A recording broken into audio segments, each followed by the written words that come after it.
श्री जय जय राम, श्री राम जय राम, जय जय राम, श्री राम जय राम, जय जय राम, श्री राम जय राम, जय जय राम।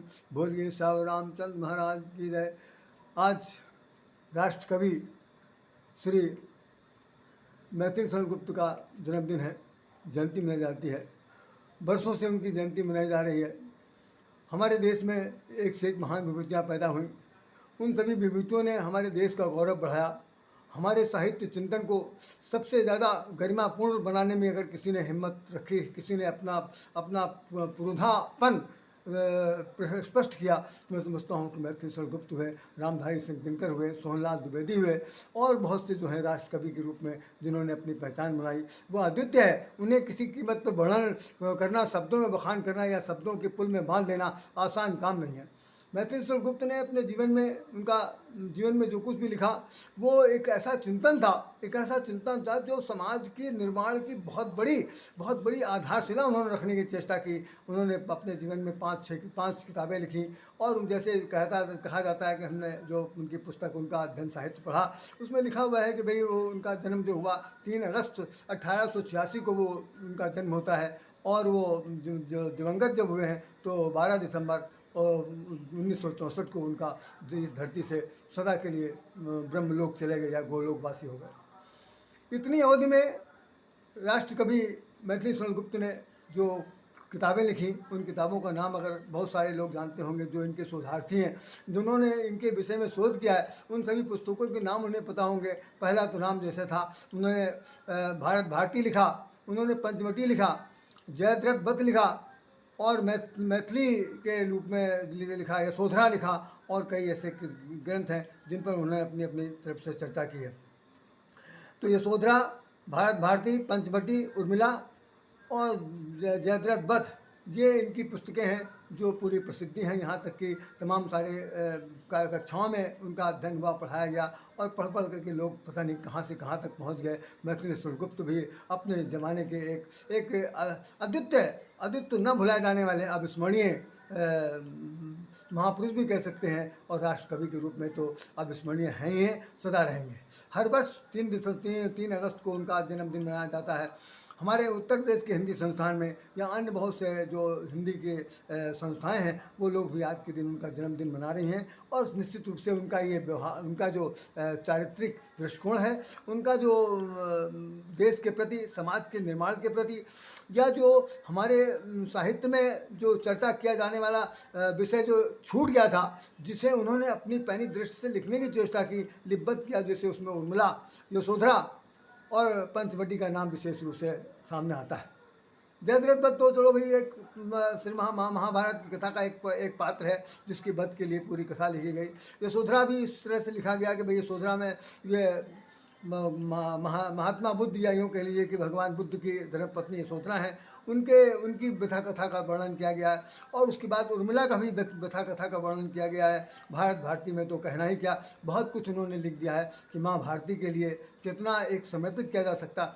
हम लोग भी सच्चे माने में अगर पूछा जा सके तो अगर हम रचना धर्मिता से जुड़े हुए हैं, हम भी अपने आप को एक कवि की श्रेणी में कहीं पाते हैं, तो निश्चित रूप से भले ही मेरा अंक जो है वो 100 के बाद कहीं कहीं हो, लेकिन निश्चित रूप से समझ लीजिए कि जो कविता धर्मिता को जानता है, जो रचना धर्मिता का पोषक है, वो निश्चित रूप से आपको श्रद्धांजलि दिए बगैर उसका हृदय शांत नहीं हो सकता। वो यही सोचेगा कि हमारी तरफ से भी जो है शब्दांजलि, भावांजलि उनको समर्पित होनी चाहिए।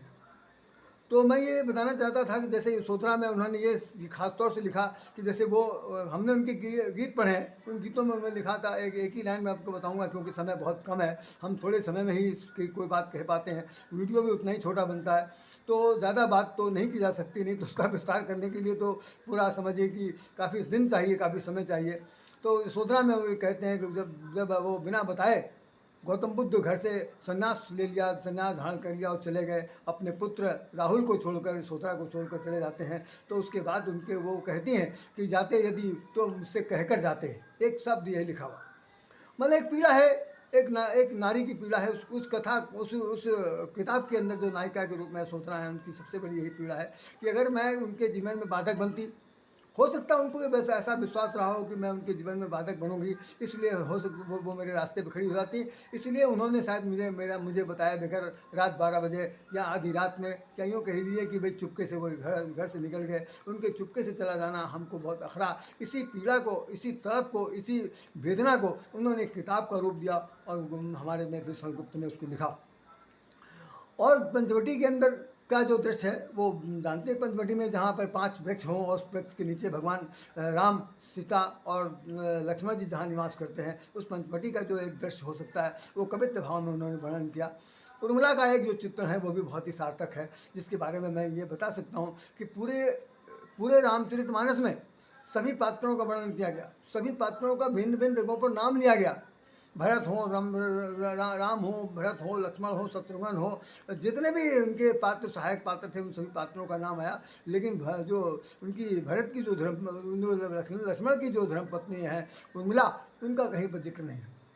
उर्मिला जाते समय जिस वक्त जितना वो व्यतीत होकर के उन्होंने अपने अपने पति परमेश्वर को विदाई दी थी, उतनी ही व्यथा उन्होंने 14 बरस तक, जब तक वो लौट कर भगवान राम के साथ लौट कर लक्ष्मण जी नहीं आए, तब तक रामचरितमानस का कथन तो यही कहता है कि जब तक लौट कर नहीं आए तब तक उर्मिला जो है उसी तरह साध्वी बन करके, तपस्विनी बन करके उनकी उनकी प्रतीक्षा में आंखें बिछाए बैठी रही। इस चीज़ को भी हमारे महर्षि शरदगुप्त ने अपनी भाषा में, अपने शब्दों में लिखने की चेष्टा की है और बहुत ही उत्कृष्ट ढंग से लिखा है। इसके बाद यह है कि भाई उनका भारत भारती है। मैं ये और कहना चाहूँगा कि उन्होंने जो कुछ भी लिखा, उन लेखन में एक बात हर जगह में एक सूत्र दे दिया कि उस सूत्र के द्वारा समाज के निर्माण की परिकल्पना पूर्ण रूप से की जा सकती है। तो ऐसा, और उन्हें अपने जीवन काल में उन्हें पद्म भूषण का पुरस्कार से सम्मानित किए गए, तो उपाधि मिली, पद्म भूषण का उन्हें पुरस्कार मिला। और वो उसके बाद ऐसा कहा जाता है कि 1952 से लेकर के 1964 तक वो राज्यसभा के सदस्य रहे। पूरे 12 साल तक उन्होंने राज्यसभा के सदस्य रहने के बाद बहुत बार प्रयास किया कि किसी तरह से हमारी हिंदी राष्ट्रभाषा हिंदी का बन जाए। इसके लिए उन्होंने क्या नहीं किया होगा, सब कुछ किया, लेकिन ऐसा कहा जाता है कि उनका हर प्रयास लगभग विफलता की ओर चला गया, क्योंकि राजनीतिक तंत्र ये कहता था कि केवल वोट बटोरने के चक्कर में जितने भी जो सत्ताधारी पार्टियाँ थीं, उन पार्टियों ने इनके किसी भी प्रकार की हिंदी संबंधी आंदोलन को, विचारधारा को या पृष्ठभूमि को सामने आने नहीं दिया। ये इनके मन में आखिर दम तक अखरता रह गया।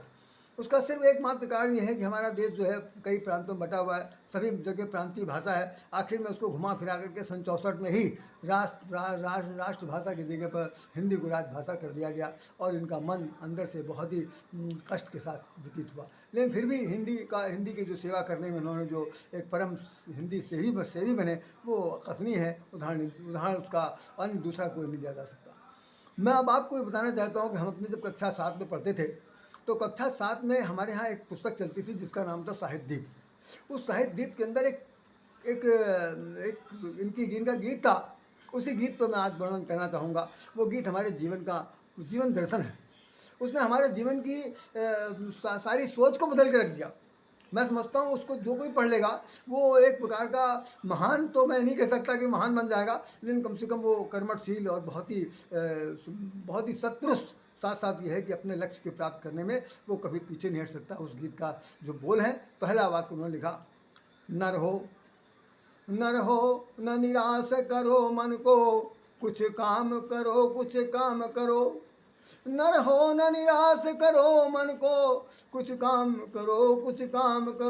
जग में रह कर कुछ नाम करो। यह जन्म हुआ किस अर्थ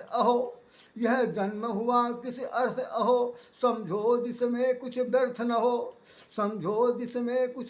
हो। अरे कुछ उपयुक्त करो तन को, मन हो नर हो न निराश करो मन को। अब इसी बताना चाहता हूँ, निराशपूर्ण जीवन जीने वाले लोग, आपको मैं चुनौती के साथ ये बात बताना चाहता हूँ कि हमारे इस धरती पर आज भी हमारे सामने कम से कम हज़ारों लोगों को मैं जानता हूँ, अपनी उम्र के इस दहलीज पर मैं आ चुका हूँ और बहुत बचपन से मैं देखता चला आ रहा हूँ कि समाज में आपको सही रास्ता दिखाने वाले, आपको सही पथ पर ले जाने वाले, आपकी उंगली पकड़कर एक नया रास्ता दिखाने वाले बहुत कम मिलेंगे। इस पोरों पर नहीं गिना जा सकता।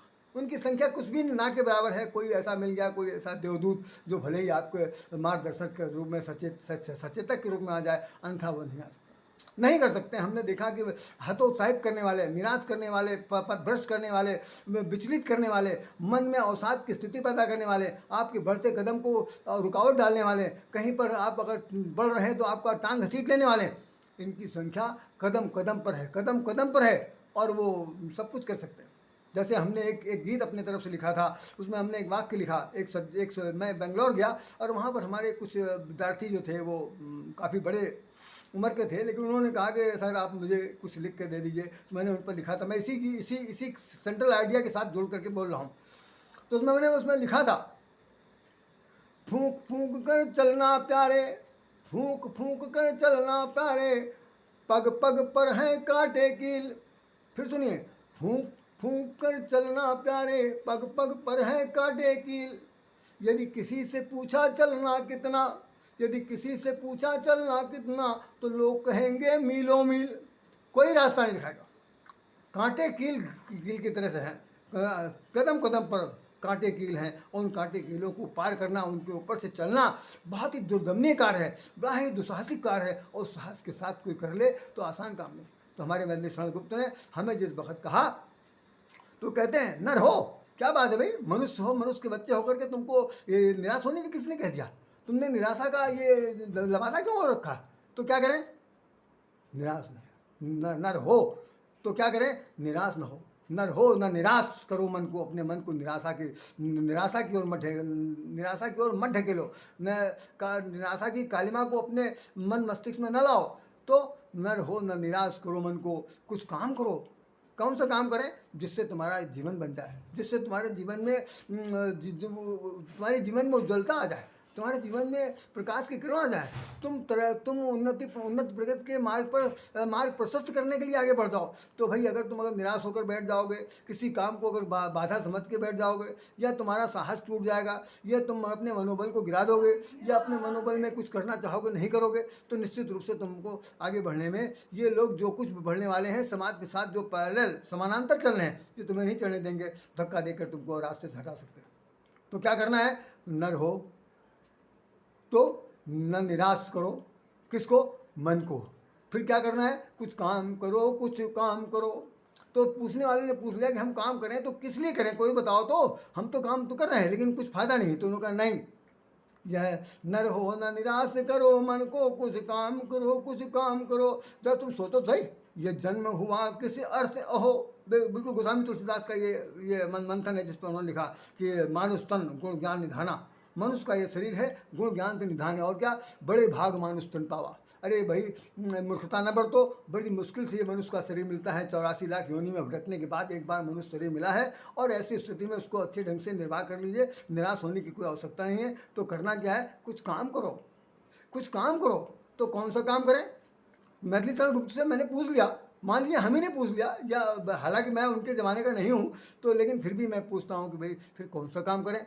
कोई भी प्रतिनिधि पूछ सकता है। तो उन्होंने कहा कि जैसे कुछ काम करो, कुछ काम करो, और जग में रहकर, अगर संसार में रहना है तो कुछ नाम करो, कुछ नाम करो। यह जन्म हुआ किस अर्थ अहो। अरे भाई बताओ तो सही, जन्म हुआ तो किस लिए हुआ? क्या खाना पीना खा करके जीने और मरने के लिए, या संतान उत्पत्ति के लिए, या केवल यह है कि भाई हम कुछ नहीं करें, जो कुछ हो रहा है भगवान सब कर रहा, राम भरोसे? नहीं, कुछ नहीं। कर्मण्य नहीं हो, अकर्मण्य नहीं बनना है, कर्मशील बनना है, कृत कर्म करने के लिए अपने आप को समर्पित कर देना है, और किसी की तरफ ध्यान नहीं देना है। कोई कितना तुमको उचाट कर दे, तुम्हारे मन को उदासीन बना दे, लेकिन तुमको उदासी की तरफ नहीं जाना है।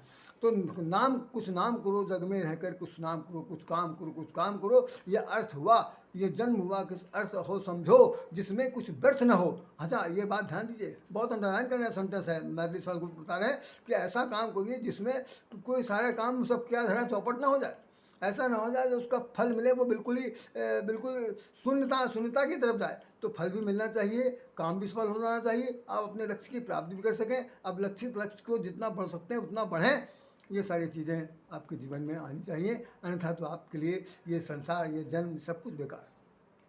संसार में उन्हीं लोगों की कदर है। होता नहीं कि एक बड़ी मोटी सी कहावत कही जाती है कि भाई सबको काम प्यारा होता है, चाम नहीं प्यारा होता। किसी को चमड़े से कोई लगाव नहीं। आप चाहे कितने कुरूप सुंदर कुरूप हो या कुरूप हो, लेकिन अगर आपके अंदर काम करने की क्षमता है तो आपको हाथों हाथ लोग लिए रहेंगे, क्योंकि काम निकालना। और अगर आपके अंदर क्षमता है और काम करने की निपुणता भी है, लेकिन आप आक्रमण से बैठे हुए कल के सवेरे की प्रतीक्षा कर रहे हैं, तो निश्चित रूप से आपका भला नहीं होगा, बल्कि वही होगा कि कुछ काम करो, कुछ काम करो, कुछ काम भी नहीं किया और साथ साथ नाम भी नहीं कमा पाए। ऐसे बहुत से दृष्टांत हैं। मैं आपको और बता सकता हूँ कि एक बार ऐसा हुआ हमारे जीवन में कि एक ऑफिस में मैं कहीं काम करता था। वहाँ पर के जो डिपार्टमेंटल जो हेड थे, उन्होंने मुझे कुछ ऐसी बात कही जो मेरे जीवन को बहुत पिंच कर गई और मुझे ये लिखना पड़ा अपने जीवन में। ये बात बता रहा हूँ आपको 69 की बात, 69 या 68 की बात होगी, जबकि बात ये होगी कि उन्होंने एक बात कह दिया कि भाई अगर तुम इस जात के होते तो हम तुमको रख लेते। मतलब वहाँ जातीयता की बू आ गई और जातीयता के कारण हमें वहाँ पर हटा नहीं दिया, बल्कि हमें तरक्की के मार्ग पर बढ़ते हुए एक सोपान बढ़ना चाहते थे, वो बढ़ने में बाधा पहुँचाई। तो क्या था, हमने उसमें लिखा, 2 उजरी सीपों से जब टप टप कर आंसू गिर जाएं तो मन रो रो कर ये कह देना। जब उजरी सीपों से आंसू टप टप कर गिर जाएं तो मन रो रो कर ये कह देना। क्या कहना है, ये जीवन एक निरर्थक है। बहुत गौर से सुनिए, जीवन एक निरर्थक है, दुख सुख कष्ट समर्थक है। ये जीवन एक निरर्थक है, दुख सुख कष्ट समर्थक है। यदि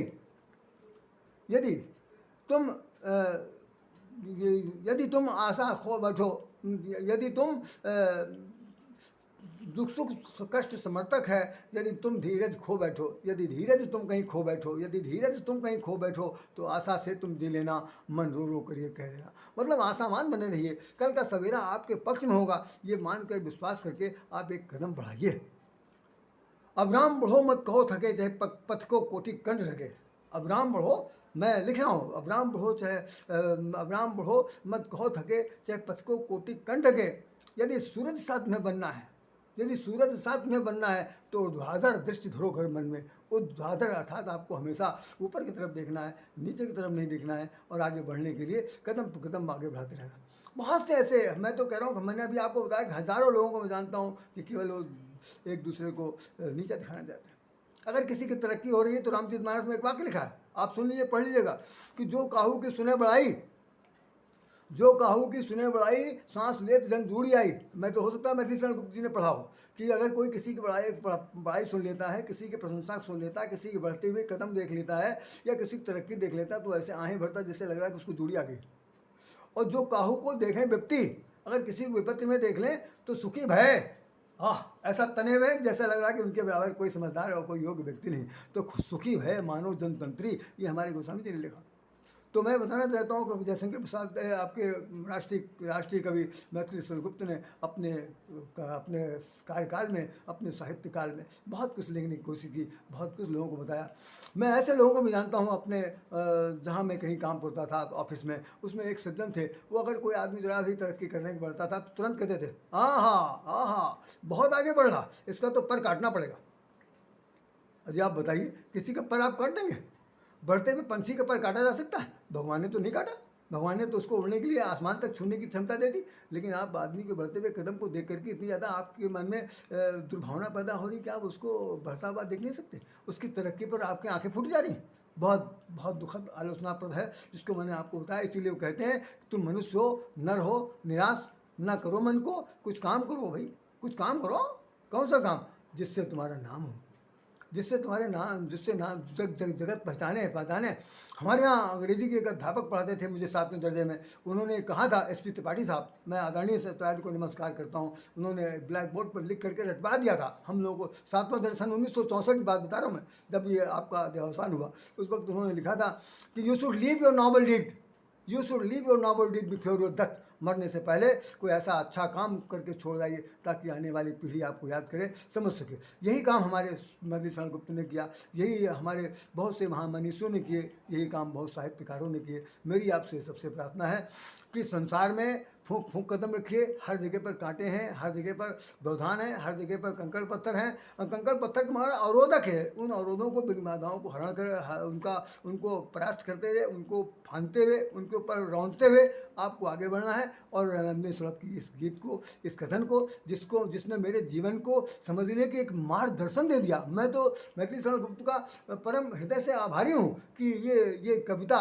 जो हमारे 7वें दर्जे में मुझे पढ़ाई गई थी, उसमें यही लिखा था, कुछ काम करो, कुछ काम करो, जग में रहकर कुछ नाम करो, यह जन्म हुआ किस अर्थ हो, समझो जिसमें कुछ व्यर्थ न हो, कुछ उपयुक्त करो तन को, नर हो न निराश करो मन को, मन नर हो न निराश करो मन को, मनुष्य हो तुम निराश होने की जरूरत नहीं है। तो क्या है, आशावान होने की जरूरत है। आशावान होकर के आप कुछ करिए।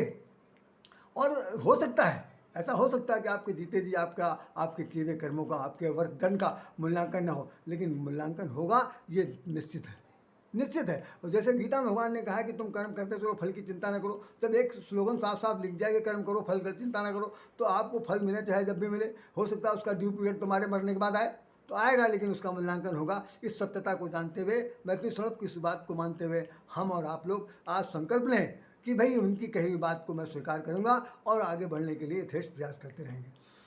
यही बात हमने एक हमारे ऑफिस में एक सज्जन और थे, उन्होंने भी एक गरीब आदमी, एक गरीब वर्कर था, उसको भी उन्होंने बड़ा दुत्कार दिया था, अपने चैम्बर से भगा दिया था, सिर्फ ये कहकर कि हम तुम्हारे काम नहीं आ सकते। और वो आदमी काम करने के लिए जी जान लगा रखा था। तो ऐसे बहुत से लोग हैं जो उत्साहवर्धन नहीं करना चाहते। वो कहा करते थे कि गरीब का बेटा गरीब रहेगा, अमीर नहीं बन सकता। मैं सैकड़ों उदाहरण जानता हूँ कि गरीब के बेटे बहुत सारे गुदड़ी के लाल निकले और वो कहाँ से कहाँ चले गए। कि किसी कोई टेम्पो चलाता था, कोई गाड़ी चलाता था, कोई रिक्शा चलाता था, कोई ठेला चलाता था, उसके बच्चों ने IAS कर लिया, PCS कर लिया और पुलिस विभाग में आ गए, बहुत कुछ कर लिया। तो ये कोई कल्पना की कोई बात नहीं है कि भाई हम अगर गरीब हैं तो हमारे बच्चे गरीब रहेंगे।